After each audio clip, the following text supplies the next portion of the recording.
Hello guys, कैसे हैं आप सब। काफी लंबे समय से पढ़ाई बहुत डिस्टर्ब चल रही है। एक तो माहौल ऐसा चल रहा है, एक कोरोना चल रहा है, जिसकी वजह से पढ़ाई नहीं हो पा रही है। लेकिन फिर भी हमें अपनी लाइफ को उसी लाइन पर धीरे धीरे लाना पड़ेगा। सबसे ज्यादा जो नुकसान है स्टूडेंट्स का हो रहा है। इस समय पढ़ाई नहीं हो पा रही है। सभी स्कूलों में ऑनलाइन क्लासेस चल रही है और हमें प्रयास करना है कि अपनी पढ़ाई को बिल्कुल सुचारू रखना है। तो जैसे कि मैंने पिछली कक्षाओं में आपको लिटरेचर भी पढ़ाई है और ग्रामर भी पढ़ाई है। आज हम एक नया टॉपिक है वर्ब्स, जो 10th क्लास में एग्जाम में आती है। होने के लिए मुश्किल से 2 नंबर की चीज है, लेकिन वो 2 नंबर बोर्ड के हिसाब से पढ़ाई इंपॉर्टेंस रखते हैं।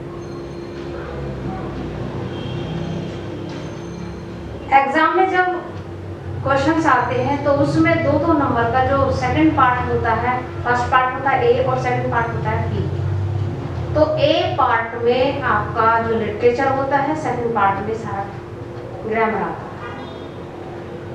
तो जो वर्ब है आपकी, वो आपको कैसे करना होता है, तो जरा मैं आपको थोड़ा बताती हूँ। एक आपके सामने कोई क्वेश्चन होगा और सामने लिखा हुआ होगा वर्ब।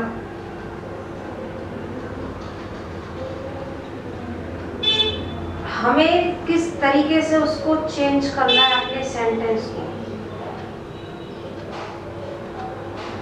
कैसे उसको बदलना है, ये हमारे किस बेस पर डिपेंड करता है कि जो हमने 12 सेंटेंस पढ़े हैं उनकी हमें नॉलेज कितनी है।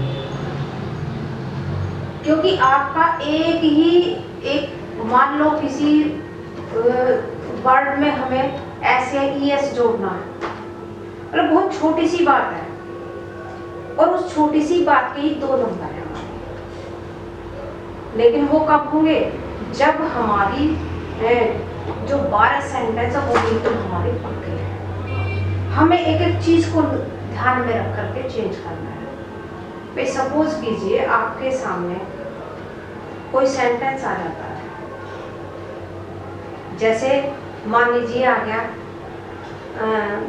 The sun rise in the east. तो क्या मतलब हुआ इसका, the sun rise in the east, सूर्य पूरब में निकलता है।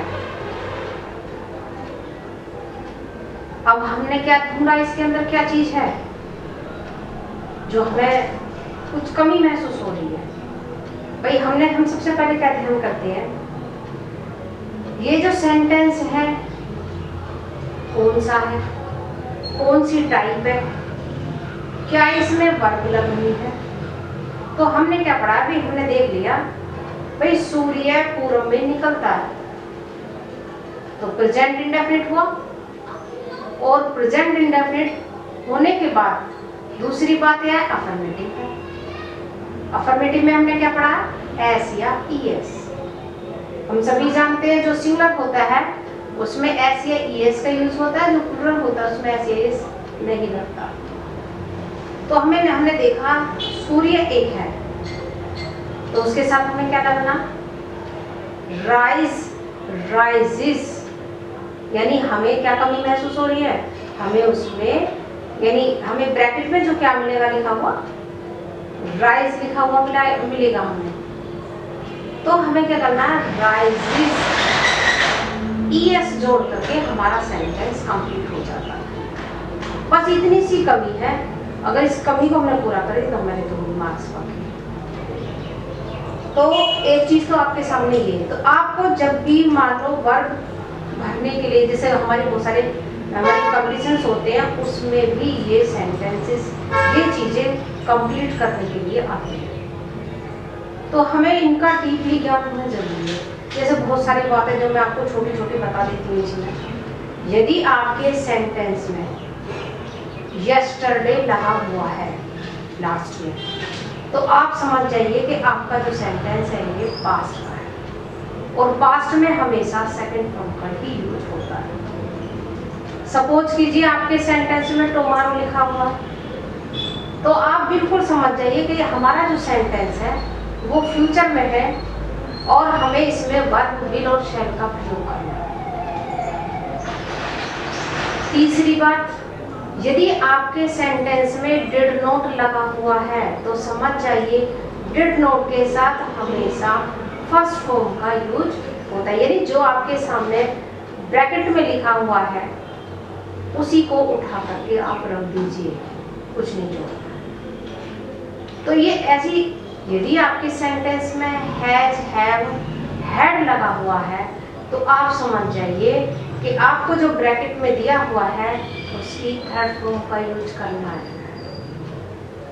यदि आपके सेंटेंस में हैज बीन, हैव बीन लगाना है, लगा हुआ है या नहीं लगा है, और आपको कहीं सिंस और फॉर का यूज हो रहा है, तो समझ जाइए वो आपका सेंटेंस प्रेजेंट परफेक्ट कंटिन्यूअस है, जिसमें आपको सिंस फॉर का यूज करना, हैज बीन, हैव बीन का प्रयोग करना है, प्लस आईएनजी का प्रयोग करना है। तो आप समझ लीजिए कि 2 नंबर पाने के लिए हमें पूरे 12 सेंटेंसों की नॉलेज होनी बहुत जरूरी है, तब आपके 2 मार्क्स पक्के हैं। और ये इसलिए भी बहुत इम्पोर्टेंस रखते हैं क्योंकि हमारे जो कंपटीशन है उसमें भी इनका ज़्यादातर यूज होता है। और बहुत सारी बात है। मान लीजिए आपके सेंटेंस में शुरू में कोई वर्ब आ रही है, भाई मान लीजिए डू या डज आ रहा है, तो हमने क्या पढ़ा है, डू डज के साथ एस या एस का यूज नहीं होता। इसी तरीके से हम अपने सेंटेंसों को कवर, जितनी हम इनकी प्रैक्टिस करेंगे उतना ही हमारी, क्योंकि सेंटेंस जितने हम बनाते जाएंगे प्रैक्टिस में उतने ही आपके सेंटेंस यानी वर्ब जो कम पूरी तरीके से आप सीख जाएंगे। देखिए इसके बाद आपका जो क्या होता है, जैसे मान लो हमने आपका जो सेकंड पार्ट है बी, उसमें वर्ब को भरना, नेगेटिव इंटरोगेटिव बनाना, असरेटिव में चेंज करना, डायरेक्ट इनडायरेक्ट आना, एक्टिव पैसिव आना, प्रीपोजिशन को भरना, और क्या है, बहुत सारी चीज़ें हैं जो आपको सेकंड पार्ट में 2-2 नंबर में मिलती जाएगी। तो ये 2-2 नंबर आपके लिए बड़े महत्व रखते हैं प्रैक्टिस के साथ, ठीक है। और यदि आपको ऐसा महसूस हुआ कि कहीं कमी है तो हम आपको फिर, आज मैंने आपको ऐसे बताया तो मैं बोल दूँगी आपको समझा। और दूसरी बात ये, यदि आप मेरे चैनल को सब्सक्राइब नहीं किया है तो उसे प्लीज़ करिए, शेयर करिए और कमेंट के जरिए कृपया करके जरूर कीजिए। धन्यवाद।